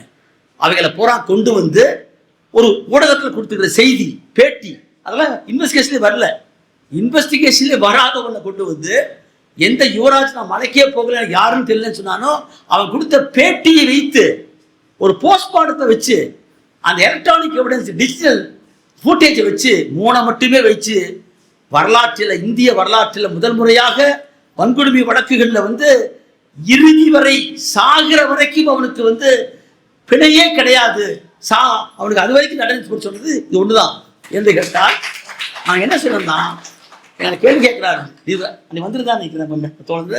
ரத்னமும் இங்க நம்ம கோச்சரை வந்திருந்தாரு, சுகுமாரன் கூடவே இருக்காங்க, நம்ம தோழர் வழக்கறிஞராக இருக்கவங்க வந்து டைப் படிக்கிறாங்க. எனக்கு நீதிபதி கேட்கிறாரு, நீங்க வந்து என்ன தண்டனை பத்தி என்ன சொல்றீங்க? அந்த அம்மா சொல்றா, எனக்கு ஆச்சரியமா இருக்குது. அந்த அம்மா நாங்க தான் கூட்டிட்டு போவோம் தெரியும் சேலத்துல இருந்தது. என்னுடைய மகன் 5 மணி நேரம் யாருன்னே தெரியாதவன் என் மகனை கொண்டு வச்சு சித்திரவதை பண்ணி கொலை பண்ணிருக்கிறான். ஆகவே ஒரு தூக்கு தண்டனை தான் கொடுக்கணும்னு சொல்றாங்க. தூக்கு தண்டனை என்ன கேட்குறாங்க? நான் ஒரு கம்யூனிஸ்டாக தான் இருப்பேன். எந்த இடத்துல வந்து நின்றாலும் நான் கம்யூனிஸ்டாகத்தான் இருப்பேனே தவிர வெறும் இதுக்காக வாழ மாட்டேன். அப்போ என்ன சொன்னேன்னா, ஆனால் ஸ்பெஷல் பப்ளிக் ப்ராசிக்யூட்டர் அதை நான் முறையில் நான் வந்து மேக்ஸிமம் பனிஷ்மெண்ட் கேட்கணும் எப்பயுமே. அப்போ என்ன கேட்குறது, அப்புறம் அவட என்ன பண்ணலான்னு சொல்லிட்டு வரும்போது, நானும் ஒரு கார்த்திகேயன் சொல்லி வழக்கெல்லாம் வந்துட்டு நாங்கள் காரில் வர்றோம், இது கரூர்கிட்ட இறங்கி சாப்பிட்றோம். ஒரு 2 பேர் வராங்க, யார் சர்வர் வரான். அவன் வந்து நின்றுட்டு, ஐயா உங்களை பேட்டியெல்லாம் பார்த்து நீ தான் பாப்பா போனாலும். ஆமாம், ஒரு சின்ன வேண்டுகோள் ஐயா, என்ன நாங்கள் ஒரு 45,000 பேர் இருக்கிறாங்க. 45,000 பேர் தானே, எங்களுக்கு என்ன புத்தி வந்துச்சு, என் புத்தி. ஒரு 45,000 பேர் வேலை இல்லாமல் இருப்பானா, சம்பளம் இல்லாமல் இருப்பானுக்கு, அப்படின்னா சங்கம் எங்கேங்கிறேன். ஏன்னா அவன் சர்வர் சொன்னாங்க. சர்வர் இல்லைங்கய்யா, 45 வயதாகி திருமணமே ஆகலைங்க. காரணம் என்னன்னா, இப்படிதெல்லாம் பேண்ட் சூட் போட்டு வந்து எங்கள் பொண்ணுல கூட்டிகிட்டு போயிடறாங்க. ஏன்னா அப்போ தான் புரிஞ்சுது, அப்பா யாரா இவன் சொல்லிட்டு. அப்போ அந்த மனசோட போகிறேன், நான் அங்கே போகிறேன். அப்போ ஜட்ஜு கேட்குறாரு. ஜட்ஜு கேட்ட கேள்விக்கு நான் சொன்ன பதில் தெரியுமா, அங்கேயும் அம்பேத்கரைத்தான் நான் வந்து கோட் பண்ணேன். என்னன்னா, நம்மை சுற்றிலும் இருக்கிற சுவர்களை இடிக்கலாம், சுற்றிலும் இருக்கிற வேடிகளை உடைக்கலாம், ஆனால் நம்ம கட்டப்பட்டிருக்கிற கற்பிதம் இருக்கிறதே, அருமையாக கவிஞர் சொன்னார், பேசும்போது கவிஞர் சொன்னார், அது ஒரு கற்பிதம், அது நோய். அந்த நோய் நிலையை மாற்றுவதுதான் முக்கியம். ஆகவே கட்டப்பட்டிருக்கிற கற்பிதத்தை மாற்ற வேண்டும் சொன்னால் அது ஒரு கருத்தியல் யுத்தம். அதைத்தான் அம்பேத்கர் சொன்னார். ஆகவே இன்னொரு யுவராஜ் தூக்கில போட்டோம்னா அவன் தியாகி ஆயிடுவான். இன்னொரு யுவராஜ் உருவாகக்கூடாதுன்னு சொன்னால் இவன் காரக்கிரகத்துக்குள்ளே இருந்து சமூகம் சமத்துவவாதியை பார்க்க வேண்டும் என்று சொன்னேன். ஆகவேதான் அவருக்கு வாழ்நாள் சிறை கொடுத்தான், சாகர வரைக்கும் கொடுத்தாரு. போறாங்க இந்தியாவில் கொடுக்கூடாது எப்பயுமே, கொடுத்து இப்போ சுப்ரீம் நம்ம வந்து இங்கே அப்பலட் கோர்ட்லேயே வந்து உறுதியாச்சுப்பேன். இதை நான் சொல்றதுக்கு காரணம், எப்படி இந்த சாதியை ஒழிப்பதற்கு ஆணவ கொலைகள் தொடர்ந்து நடந்து கொண்டிருக்கிறது. தமிழ்நாட்டில் சமூக நீதி பேசக்கூடிய பெரியார் மண்ணுன்னு சொல்லக்கூடிய இந்த பூமியில தான் இன்றைக்கும் கவின் யார், அந்த கவின் என்பவன் 1.5 லட்ச ரூபா பணம் வாங்குறான், சம்பளம் வாங்குறான். டெக்னிக்கல் படிச்சவன், அவன் தம்பி 1.5 லட்சம் வாங்குறான். அம்மா டீச்சர், அப்பா BA படிச்சுக்கிற ஒரு பெரிய விவசாயி. எந்த விதத்திலேயும் சுபாஷுடைய குடும்பத்திற்கு இடைத்தவர் அல்ல, சாதியை தவிர. சாதி ஒன்றில் மட்டும்தான் இவர்கள் இன்றைக்கு ஒடுக்கப்பட்ட மக்கள், தாழ்த்தப்பட்ட மக்கள், தவிர எந்த விதத்திலும் இல்லை. அந்த பையன் 21 வயசு பெரிய அத்தலட்டு திணிங்க. அவனை அப்படியே கூட்டிகிட்டு போய் ஏமாத்தி கூட்டிகிட்டு போய் JCB கிட்ட வந்து அருவாளை வச்சுட்டு சில்லி பவுடர் எடுத்தா மூஞ்சில தொடச்சி வெட்டுறான். எங்கள் அம்மாவுடைய அப்பா தாத்தா கிடக்கிறாரா வேண்டாங்கன்னா கேட்குறான், வெட்டுறான். 5 வெட்டு விழுகுது, அவன் தப்பிச்சு ஓடுறான். ஓடி போய் அங்கே 3 வெட்டு வெட்டுறான், மீண்டும் தப்பிச்சு ஓடுறான். 3 இடத்துல 18 வெட்டு இருக்காங்க. அவன் அந்த அந்த குரூசம் மர்டர் இருக்குது, குரோட்டஸ்டிக் ப்ரூட்டல் மர்டர் இன்டென்ஷன், அது கொடூரமானது. அப்படியே பார்த்தீங்கன்னா 18 வெட்டு அப்படி கட்டி கிடக்கிறான். இன்னைக்கு அவங்க அப்பா அம்மா யாரு, போலீஸ் அதிகாரிகள், காவல்துறை அதிகாரிகள். காவல்துறை அதிகாரியா இருக்கிறவன் தன்னுடைய மகனுக்கு சாதகமாக பைக் வாங்கி கொடுக்குறான், ஃபேக் நம்பர் போட்டு கொடுக்கலாம். அப்ப எங்க நான் பார்க்க வேண்டும் கேட்டால், அம்பேத்கருடைய அற்புதமான உரை இருக்கிறதே, இந்த அரசியல் சாசனத்தை உருவாக்கி விட்டு 26/11/49 அவர் ஆற்றிய உரை என்பது உலக வரலாற்றிலே தலை சிறந்த உரை. என்று கேட்டால் அவர் சொன்னார், 2 ஆண்டுகள் 18 மாதம் 11 மொத்தம் மாதம் 18 நாள் தன்னந்தனியா அளவு முன்சி இருந்தார், அல்லாடைய எக்ஸ்டம் இருந்தார், எல்லாம் இருந்தாங்க. ஆனால் தன்னன் தனியனாகத்தான் உலகம் முழுக்க போய் ஆய்வு செய்து பல நாடுகளுக்கு நல்ல விஷயத்தெல்லாம் எடுத்துக்கொண்டு வந்து கடன் மட்டும் ஆகவில்லை. தோழர்கள் எல்லாருக்கும் தெரியும், ஐயா பௌத்தத்தினுடைய சின்னமாக வந்திருக்கிறார். இந்த மண்ணில் சமத்துவத்தை போதித்த முதல் மதம் பௌத்தம் என்பதை ஏற்றுக்கொண்டு அதில் தான் சகோதரத்தினுடைய வார்த்தையை சேர்த்துக்கிறார், சர்வசனத்தை புறாக்கிறார். அப்பேற்பட்ட ஒரு அரசியல் சாசனத்தை உருவாக்கி சொல்றாரு, அரசியலில் மட்டும்தான் நாம் எல்லாம் சமமானவர்கள், ஆனால் சமூகத்தில் பொருளாதாரத்தில் மிகப்பெரிய வேறுபாடு இருக்கிறது. இந்த சட்டம் அனைத்து மக்களையும் சமமாக்கி ஒரு மனிதன் ஒரு ஓட்டு என்பதற்கு மேலாக ஒரு மனிதன் ஒரு மதிப்பு என்பது உண்டாக வேண்டும். ஒன் மேன் ஒன் வேல்யூ என்று சொன்னான். அதை உருவாக்குகிற போதுதான் நான் உருவாக்கி இருக்கிற சட்டத்துக்கே மதிப்பிட்டு சொன்னான். இப்ப ஓட்டுக்கே வளர்ச்சாச்சு. ஓட்டு அவர் சொன்னார், ஓட்டு யூனிவர்சல் பிரான்சைஸ். அமெரிக்காவில் கிடைக்காதது, பிரிட்டன்ல கிடைக்காததை 36 கொண்டு வந்து நாம இங்கே யூனிவர்சல் பிரான்சைஸ். 21 வயதான அத்தனை பேருக்கு ஓட்டு, ஆணுக்கு பெண்ணுக்கு மட்டும் சொன்ன நாடு இந்தியா. அதற்கு காரணம் புரட்சியாளர் அம்பேத்கர் என்பதை இடத்துல பதிவு பண்ண. நான் அப்பேற்பட்ட ஓட்டையை தூக்கி சாப்பிட்டா வந்து இதெல்லாம் நான் ஏன் சொல்றேன்னா, இந்த சாதியத்தை ஒழிப்பது என்பது சாதாரணமான காரியம் அல்ல. அதற்கு 3 நிலைகளை சொல்கிறார் அம்பேத்கர். ஒன்று, அகமண முறையை ஒழிப்பது, சொந்த சாதிக்குள்ளே திருமணம் செய்வது. ஏன் அது கெட்டிப்படுத்தப்பட்டுக் கொண்டிருக்கிற அவன் BA படிச்சிருக்கலாம், டெக்கில் இருக்கலாம், ஆனாலும் கூட அகமண கொலைகளே சாதி உறவு திருமண முறை இருக்கிறது.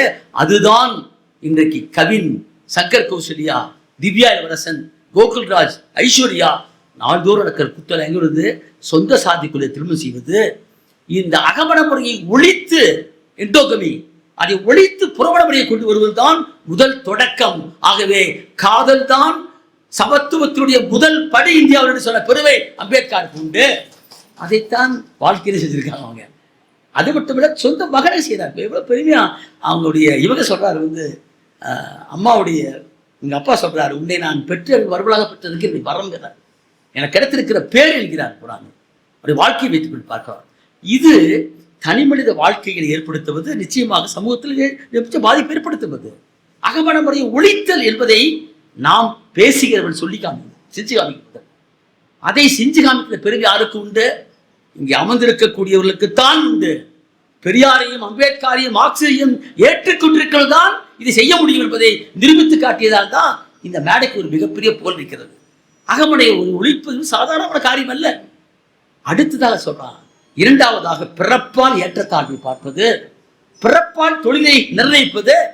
அப்ப வர நீ 2-3 ரொம்ப நம்ம இவர் துரை குணாவை பத்தி எடுத்துருக்கீங்க, மனோகரை பத்தி எடுத்துருக்கீங்க, இவங்கெல்லாம் எப்படி போராடுறான்னு சொல்லிட்டு எல்லாத்தையும் கொண்டு வந்திருக்காரு. இடதுசாரிகள், தேசியவாதிகள், மற்றவங்க போறது எல்லாத்தையும் எழுதியிருக்காரு. தியாகு வருவதும், சுபேரவரசன் வருவதும், அவருக்கு மீன் சாப்பிடுறது எல்லாமே நீ சொல்லி போறாங்க.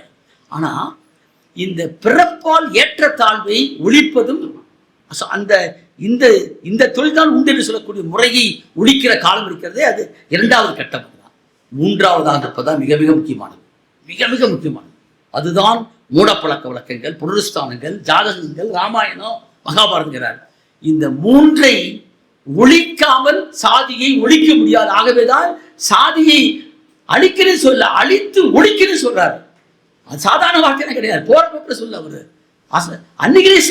வார்த்தையை போடுறாரு. அதை எங்க தொடங்குறாரு? தன் வாழ்க்கையிலிருந்து பார்த்துட்டு அப்படியே கொண்டு வர்றார். அதே சமயத்தில் சொந்த வாழ்க்கை இருக்கிறது, இது எப்படி அவரால் வந்த வாழ்க்கை இவங்களுக்கு, அம்பேத்கரால் வந்த வாழ்க்கை அவர்களுக்கு. ஆனா அவருக்கு அப்படி இல்லை. ரமாபாயை 9 வயசு அந்த கல்யாணம் போது, அவருக்கு 16 வயசு. அப்ப எவ்வளவு குடும்பம் பாருங்க. கணவன் இறந்தால் சதியில அப்படி குள்ள தள்ளுங்கிறான். எப்படி தள்ளுங்கிறான்?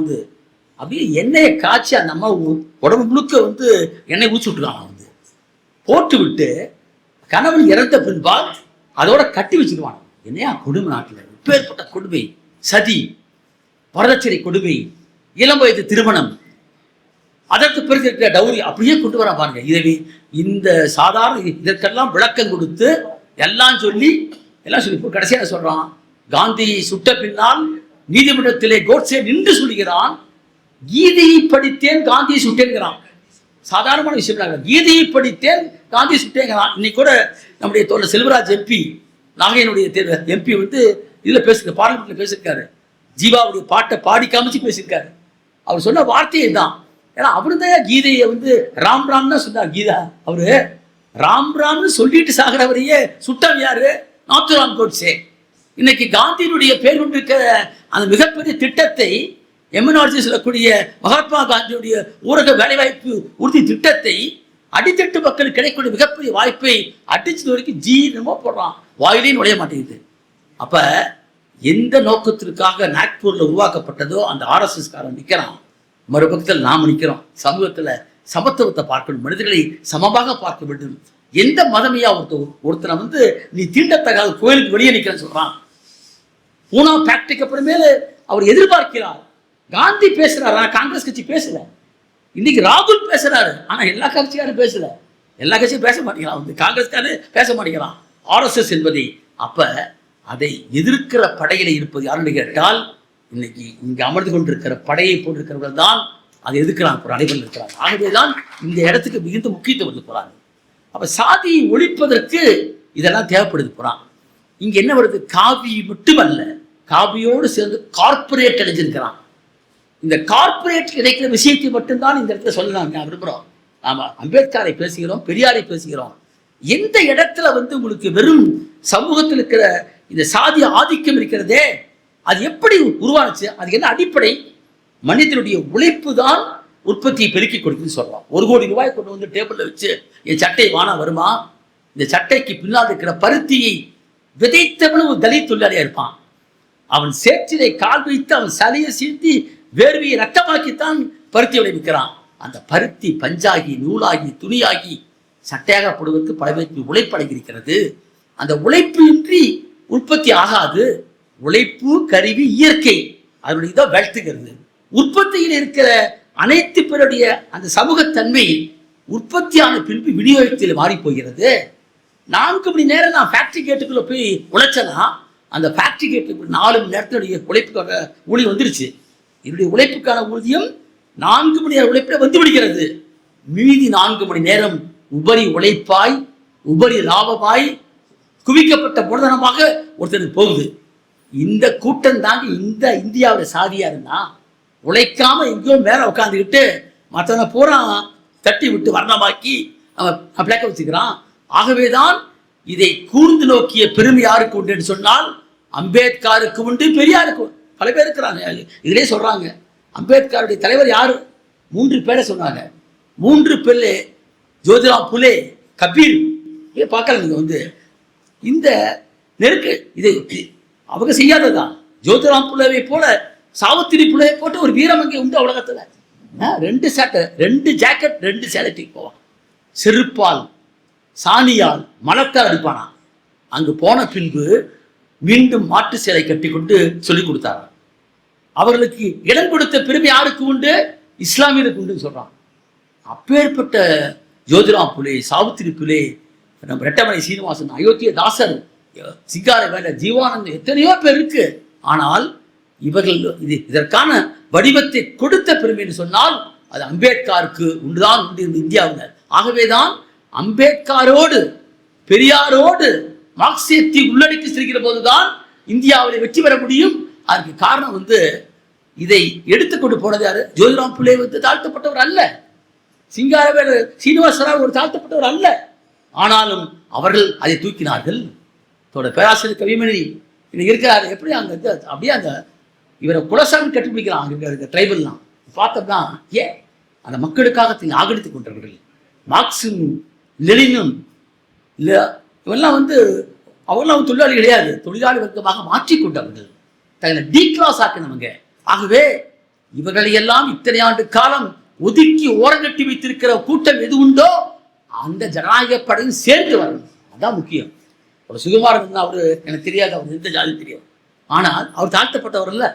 ஏன் இந்த மக்களுக்காக நிற்கிற மனுஷனுக்கு ஓடி ஓடி வர்றான் போது. அப்ப அந்த ஜனநாயக சக்திகளையும் இணைப்பதற்காகத்தான் அம்பேத்கர் அந்த பேக்வர்ட் கமிஷன் வச்சான், ஹிந்து கோடை வச்சான். பெண்களுக்கு சொத்துரிமை வேண்டும் என்று அன்றைக்கு வைத்தார், ஹிந்து கோடு கொண்டு வந்தார். அன்னைக்கு நீ சொல்லல, நீ சட்டம் ஆயிடுச்சு. சொத்துரிமை என்பது அவனுக்கு இருக்கிற எம்பவர்மெண்ட் போறாமே. அப்ப அவர்களுக்கு சரிசமராக மாற்றுவது என்பதில் நீங்க போய் நாம பெரிய புரட்சியெல்லாம் படிக்கணும் அவசியம் இல்லைம்மா. ரஷ்யாவுக்கு போய் மார்க்ஸை படிச்சு எல்லாம் படிக்கணும், எல்லாம் படிச்சுக்க. இந்த மண்ணுக்குள்ள வருகிற போது அம்பேத்கர் உருவாக்கி கொடுத்திருக்கிற அரசியல் சாசனம் தான் ப்ளூ பிரிண்ட் வச்சுக்க. ஏன்னா 2000 ஆண்டு காலத்துடைய சமூக கொடுமைகளையும் 300 ஆண்டு கால பிரிட்டிஷ் அடக்குமுறையும் சேர்த்து பார்த்து எழுதுனதுதான் அந்த புத்தகம். தீண்டாமை ஒழிக்கப்பட்டு விட்டதுன்னு போட்டாரு. சட்டத்திற்கு அனைவரும் சமம் வாய்ப்புன்னு போட்டாரு. சாதி மதம் இனம் பால் பிறப்பால் வேறுபாடு கிடையாது போட்டாரு. இதோட என்ன இருக்குது? வாழ் உரிமைன்னு போயிட்டாரு. நீ என்னென்னலாம் மார்க்ஸ் சொல்றாரோ அதை கொண்டு வந்தாச்சு. அதை அஃபர்மேட்டிவ் ஆக்ஷன் ஆக்கதான் முக்கியம். அந்த அஃபர்மேட்டிவ் ஆக்ஷன் தான் reservation.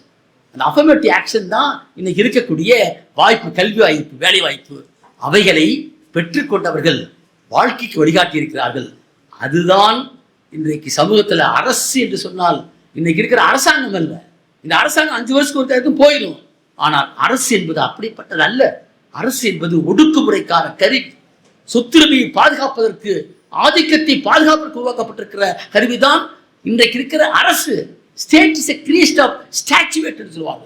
Government is elected the people once in 5 years. 5 ஆண்டுக்கு ஒரு முறை அரசாங்கம் வரும், அது போயிடும். ஆனால் அரசாங்கம் அப்படி அல்ல. அது தொடர்ந்து இருக்கும். ஆகவேதான் நீ கம்யூனிஸ்ட் கட்சி ஆட்சி பண்ணுது, கேரளாவில் ஆட்சி பண்ணுதுன்னா நாளைக்கு போயிடும், சொல்ல முடியாது. மேற்கு வங்கத்தில் போயிடுச்சு. அரசு எந்திரத்தை உடைக்கணும் என்று சொன்னால் அதற்கு பெரியாரும் மார்க்சும் அம்பேத்கரும் சேர்ந்திருக்கிற கொள்கைதான் வெற்றி பெறும் என்பதை இன்றைக்கு எடுத்து காட்டிய போதுதான் சாதியை ஒழிக்க முடியும் சொல்லி அந்த சாதி ஆணவ கொலைகளுக்காக இன்னைக்கு சட்டம் கேட்கிறோம். அந்த சட்டத்துக்காக போராடி 2012ஆம் ஆண்டு உருவாக்கியாச்சு. லா கமிஷன் சொல்லியாச்சு. ஒரு மசோதா கொண்டு வந்துட்டாங்க. தமிழ்நாட்டில் சட்டசபையில் ஒரு நபர் தீர்மானம் கொண்டு வந்தாங்க. இங்கே எவிடன்ஸ் கதிரை போட்டிருக்கிறவர்கள் இதற்காகவே ஒரு அற்புதமான திட்டத்தை உருவாக்கி 22 மாநிலத்துக்கு போய் ப்ளூ பிரிண்ட் உருவாக்கி கொடுத்தாச்சு. ஆனால் தமிழ்நாடு அரசாங்கம் என்ன பண்ணுதுன்னா பாஷாங்கிற பேரில் ஒரு நபர் கமிஷன் போடுறாங்க. யார் இந்த பாஷா? அவரால் தான் திவ்யா இளவரசன் கொல்லப்பட்டான். நீதிமன்றமே இட்ஸ் இன்ஸ்டிடியூஷனல் மர்டர் என்று சொல்கிறமே, அவர் பண்ண தப்பு, அவர் தூக்கி போடுறாங்க. கவிஞனுடைய வழக்கில் போய் பார்க்குறேன், இந்தானத்து குதிரை கோட்டில் ஆர்கியூ பண்ணுறோம். அதில் சொல்கிறாரு பிபி ஏப்பா அந்த அம்மா மட்டும் அரெஸ்ட் பண்ணி கேட்குறாங்க, விக்டோரியா கேட்குறாங்க. நான் கேட்குறேன், ஏங்க அதிகாரியாக இருக்க போலீஸ் அதிகாரிக்கு தெரியாதா? அவர் சரண்டர் ஆகிக்க வேண்டாமா? ஏன் அவர் பிடிக்கல? Anticipatory fail is not permission and SC ST act section 18A இருக்குது. ஆன்டிசிபேட்டரி பெயிலே கிடையாது. ஆனால் ஒரு மனு போட்டுட்டு ஆன்டிசிபேட்டரி பெயில் பார்க்குறாங்க. ஜட்ஜு கேட்குறாரு, ஏன் அந்த எஸ்ஐ அம்மா இவங்க அரசு ஏற்றினியா காமிச்சிருக்கீங்க, ஏன் கைது பண்ணலன்னு கேட்டால் ஒரு நாள் டைம் கொடுத்தாட்டு தான் கேட்குறாரு. டிஎஸ்பி சொல்கிறாப்புல என்னன்னு இருக்கான், அந்த அம்மா மேலே அஃபென்ஸ் எல்லாம் பெயிலபிள்ங்கிறார். யார்? டிஎஸ்பி சொல்கிறானுங்க. இந்த சட்டம் இப்பேற்பட்ட சட்டம் இது. ஆகவே நாம் விழிப்போடு இருக்கிற போதுதான், நாம் அமைப்பாக திகழ்கிற போதுதான் அந்த அமைப்பின் மூலமாக அவர்களுக்கு கற்பித்து ஒரு புரட்சி உருவாக்க முடியும். அதற்கு அவர் கொடுத்திருக்கிற வார்த்தையே எஜுகேட், ஆர்கனைஸ் அண்ட் அஜிடேட் சொல்றார். அந்த பணியிலே இந்த குடும்பம் சேர்ந்திருக்கிறது. இவரோடு சேர்ந்து நம்முடைய பெரியும் படை இணைந்திருக்கிறது. இது ஒரு தோழமை குடும்பம். உங்களோடு பேசுவதில் நான் மகிழ்ச்சி அடைகின்றேன். நமது போராட்டம் தொடர் போராட்டம் இது. அவர்கள் இன்றைக்கு உடம்பால் மடித்து போயிருக்கலாம், ஆனால் காலத்தால் அழிக்க முடியாத இம்மார்டல் சொல்கிறாருமே, அப்பேற்பட்ட ஒரு மிகரிய வாழ்வை வாழ்ந்தவர்கள். இந்த புத்தகம் நான் எங்கெல்லாம் போகிறோனோ அங்கெல்லாம் இந்த புத்தகத்தை பற்றி பேசுவேன். வாங்குவை சொல்லிக்கொண்டு வாய்ப்புக்கு நன்றி.